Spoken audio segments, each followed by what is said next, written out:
자, 이번 시간에는 모평균의 추정인데, 모평균의 추정. 전부 다 추정이야. 전부 다 추정인데, 모평균이라는 건 우리가 앞에서 이미 얘기했던 M이잖아. M. 그지? 자, 모평균의 추정 또는 여기에 대한 어떤 상황을 역시나 일단 이해하는 쪽에서 먼저 시작을 해보자고. 모평균을 추정한다라는 이야기가 우리 주변에서 언제 가장 많이 볼 수 있냐면 선거 있지, 선거. 뭐 국회의원 선거, 대통령 선거할 때 그 선거철에 가장 많이 볼 수 있어. 이런 거지, 이런 거. 어떤 후보자가 둘이 나왔는데 A라는 후보자가 있고 B라는 후보자가 있어. 그러면 A와 B의 지지율이 한 사람은 47%라고 하고 또 한 사람은 43%라고 해보자. 자, 이해를 잘하면 돼. 근데 여기서 궁금한 게 뭐냐? 선거를 앞두고 지지율이 이렇다라는 게 뉴스에서 나오잖아? 근데 궁금하잖아. 저 숫자들이 어디에서 나온 거냐 이거야. 누구를 조사해서 나온 거냐. 국민 전체를 다 조사한 건 아니잖아.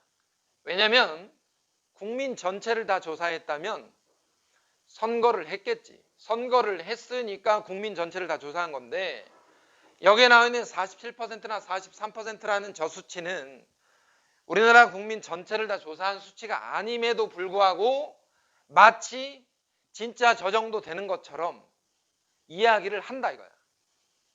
그치? 그렇게 느끼잖아. 근데 생각해보면 나는 그러한 어떤 조사에 응해본 적이 없어.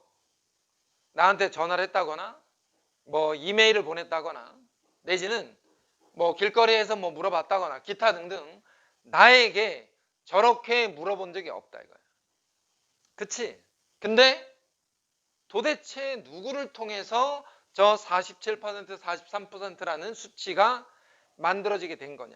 이게 첫 번째 그 표본에 대한 조사야. 그 다음에 뉴스에서 얘네들에 대한 얘기를 하면서 꼭 같이 이야기하는 게 뭐냐면 표본 오차 플러스 마이너스 얼마 이런 얘기를 같이 해준다 이거야. 그럼 표본 오차라는 말은 약간의 차이가 생길 수 있다라는 걸 이야기해 주는 거지. 그러니까 결과적으로 어떤 얘기냐면 국민 전체에 대한 조사를 안 하고 어떤 그룹 내지는 소단원들의 어떤 표본만 조사한 뒤에 전체 국민은 이렇게 생각한다 라고 얘기하면서 약간의 차이가 발생할 수는 있더라 라고 이야기해 주는 거라. 저런 걸 표본이라고 해. 예를 들어서 200명 조사했잖아. 200명 중 대략 100명 정도가 A라는 사람을 지지하더라. 근데 약간의 차이가 있을 수는 있다. 그런 얘기라고. 이걸 우리가 모평균의 추정이라고 하는 거야. 국민 전체가 다 그렇다라고 보는 거지. 그래서 모평균의 추정은 이렇게 쓴다 이거야. M에서 X바에서 뭘 빼고 X바에서 뭘 더해. 그러니까 X바가 뭐였냐? 표본이야. 표본들이 아니라 표본. M은 모평균, 전체의 평균은 어떤 표본의 평균, 표본의 평균이 아니라 표본 평균에서 플러스 마이너스 오차 범위를 감안해서 잡는다라는 뜻으로 이렇게 나타내기로 약속돼 있다 이거야. 근데 그 옆에 빼고 더하는 수치가 뭐냐? K 곱하기 루트의 n분의 시그마. K 곱하기 루트 n분의 시그마라고 써 있는데 여기에서 K는 신뢰도, n은 표본의 크기. 시그마는 뭐냐? 자, 여기서 문제가 이거야. 문제가 m을 모르잖아. 모평균을 모르잖아. 모평균을 모른다는 말은 모표준 편차도 몰라. 모표준 편차가 시그마인데 모표준 편차를 모른다고. 모표준 편차를 모르는데 그러면 여기에 있는 시그마가 도대체 무슨 시그마냐? 표본의 표준 편차야. 표본의 표준 편차. 그래서 이 시그마가 표본 표준 편차라고 해. 만약에 모표준 편차를 알면 m을 추정할 이유가 없지. m을 알고 있는데 전체를 다 조사했다고 알고 있는 상황이면 m을 뭐하로 추정하냐 이거야. 그래서 m의 범위가 x바 플러스 마이너스 얼마라는 정도의 범위로 추정이 되더라 라는 거야. 여기서 요 플러스 마이너스 얼마라는 게 오차 범위를 뜻하는 거지. 그러면 이 안에서 지금 설명해야 될 게 두 가지 남았는데 하나가 신뢰도라는 것이 도대체 무엇이고 이 범위는 어떻게 만들어졌는지를 이해하면 이 단원도 끝난다 이거야. 자, 일단 이런 거야. 정규 분포가 m과 시그마 제곱이었는데 우리는 표본의 크기를 n이라고 했을 때 표본으로 조사해 봤을 때 정규 분포가 m과 루트 n분의 시그마의 제곱을 따르는 정규 분포로 변하게 되고 우리가 여기에서 z를 사용할 때는 시그마분의 x 빼기 m이라고 썼는데 왜? x의 평균이 m이었으니까 여기에서는 z를 뭘 쓰냐? 루트 n분의 시그마 분의 x바 빼기 m 표본 평균에서의 평균도 역시 m이니까 z를 이것으로 사용하기로 약속했다 이거야. 그러면 우리가 알고 있는 표준 정규분포 곡선에서 이 종 모양의 그래프를 그려놓고 보니 이쪽에 마이너스 1.96과 이쪽에 1.96으로 양쪽 범위를 잡아보면 이 안에 들어가는 이 넓이가 0.95다 이거야. 0.95. 얘를 95%라고 이야기를 하면서 신뢰도가 K, 신뢰도가 95%다. 이 수치를 신뢰도 95%라고 얘기하고 이 값을 K의 값이라고 일단 이야기를 한다 이거야. 그래 놓고 봤더니 Z의 범위가 마이너스 1.96과 1.96 사이에 들어가면 그때는 95%를 포함하는 그래프의 모양이 되고 이것을 신뢰도 95%라고 이야기한다 이거야. 근데 Z가 얘잖아. 그러니 마이너스 1.96에서 루트 n분의 시그마의 x바 빼기 m의 범위가 플러스 마이너스 1.96 사이에 들어가게 되면 분모를 양변에 곱하고 x바를 양변에 빼고 마이너스를 곱해서 정리해보면 m의 범위가 x바 마이너스 1.96의 루트 n분의 시그마 x바 더하기 1.96의 루트 n분의 시그마와 같은 이러한 범위로 m의 범위가 만들어지는데 그게 이 모양이더라야. 여기서 말하는 1.96은 95%를 포함할 수 있는 z의 값 그것을 신뢰도 95%라고 이야기해서 저 m값의 범위가 이와 같은 과정을 통해서 만들어지게 된다라는 것 첫 번째. 그 다음 신뢰도라는 말이 신뢰도라는 말이 방금 전에 얘기했던 그거를 다시 한번 여기다 간단하게 써놓고 보면 이거야. 플러스 마이너스 1.96 사이에 들어가는 이 안에 들어가는 포함되는 이 면적이 0.95가 되고 그것을 우리는 95% 신뢰도라는 말을 쓰는데 신뢰도라는 말을 우리가 기본적으로 상식적으로 생각하는 그 신뢰도랑은 다른 말이다 이거야. 신뢰도라는 게 뭐야? 믿을 만한 거다. 우리가 이렇게 생각하잖아. 믿을 만한 거. 믿음이 높다. 95%는 믿을 만하다. 믿음이 높다라고 얘기하는 게 신뢰도인데 여기서 말하는 신뢰도라는 말은 그 의미가 아니라는 거야. 그런 의미가 아니라 생각해보면 이런 거라고.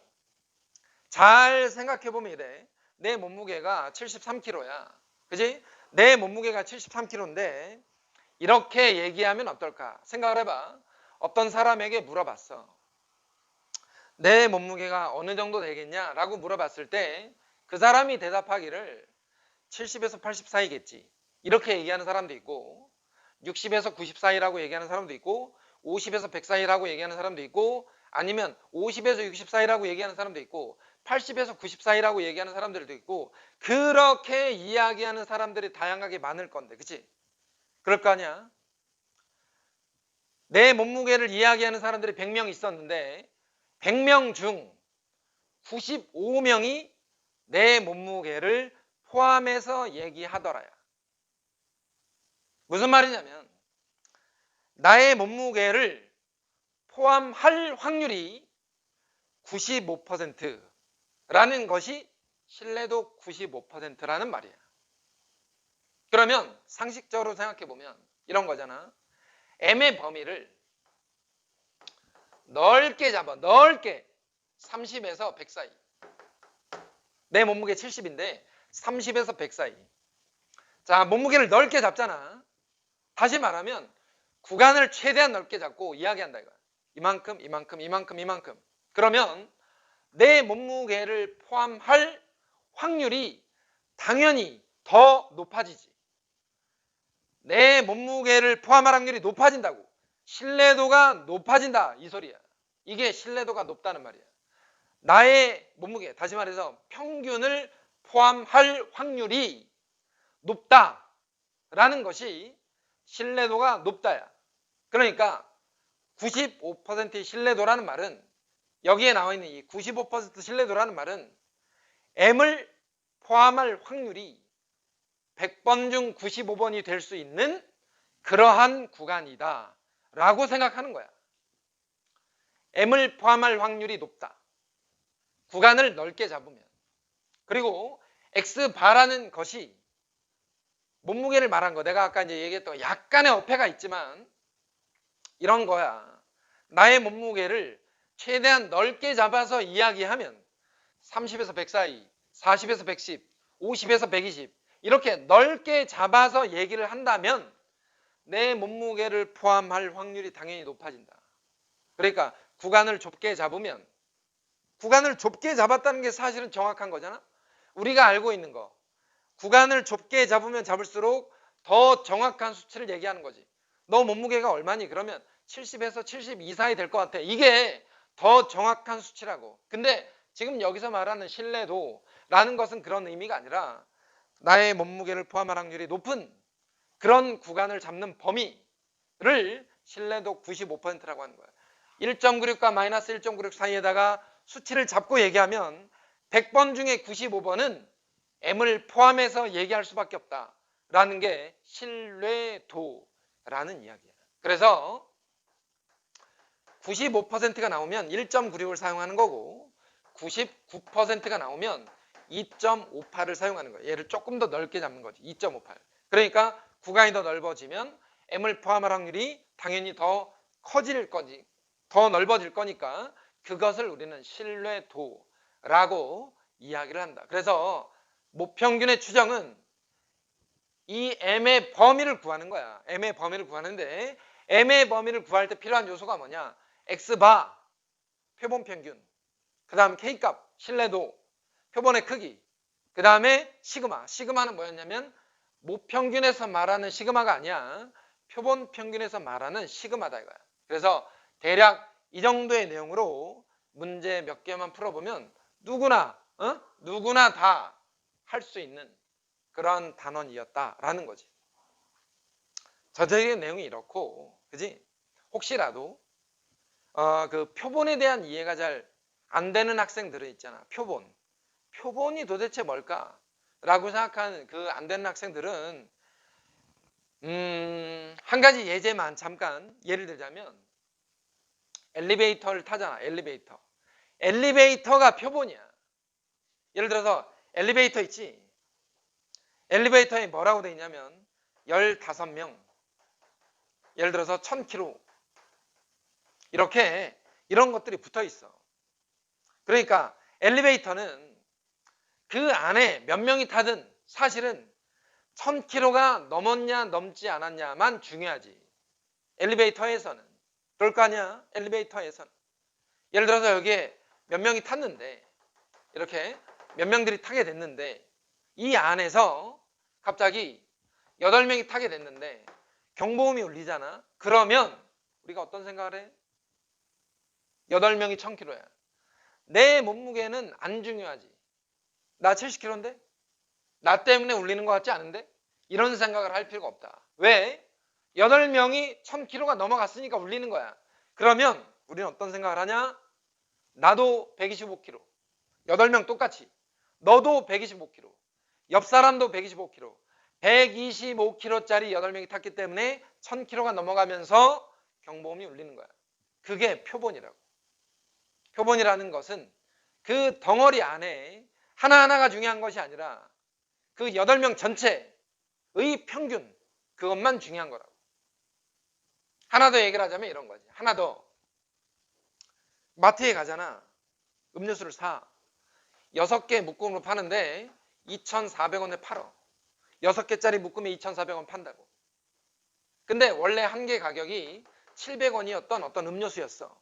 하나짜리가 원래는 700원인데 6개를 2,400원에 팔어. 그러면 우리가 어떤 생각을 하니? 어떤 생각을 해? 6개 2,400원이면 한 개에 400원이네 이러면서 사잖아. 하나당 400원. 거기서 얘는 500원이고 얘는 300원이고 합쳐서 2,400원. 그렇게 생각하지 않잖아. 그러니까 표본이라는 것이 전체 가격을, 여기선 전체 가격을 6으로 나눈 그 평균, 그걸 표본 평균이라고 한다. 표본 평균. 이해되지? 무슨 말인지. 자, 어쨌거나 전체적인 이야기가 대략 이런 정도다.